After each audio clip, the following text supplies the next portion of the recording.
ஹஜ் பயணம் செல்லும் பயணிகளுக்கு தமிழ்நாடு அரசு சிறுபான்மை நலத்துறை சார்பில் தடுப்பூசி செலுத்தும் முகாம் நடைபெற்றது.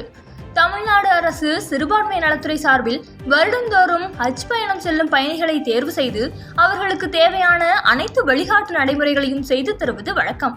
அவ்வகையில் காஞ்சிபுரம் மாவட்டத்தில் தேர்வு செய்யப்பட்ட 84 ஹஜ் பயணிகளுக்கு இன்று தமிழ்நாடு அரசு பொது சுகாதாரம் மற்றும் நோய் தடுப்புத்துறை சார்பில் சிறப்பு தடுப்பூசி செலுத்தும் முகாம் நடைபெற்றது.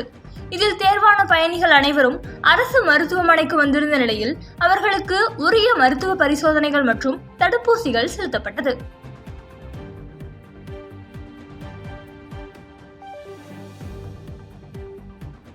பாதகம் செய்பவரை கண்டால் நாம் பயங்கொள்ளலாகாது பாப்பா, மோதி மிதித்து விடு பாப்பா, அவர் முகத்தில் உமிழ்ந்து விடு பாப்பா. அண்மை செய்திகளை உடனுக்குடன் தெரிந்து கொள்ள இணைந்திருங்கள் இயம்நாடு தொலைக்காட்சியுடன்.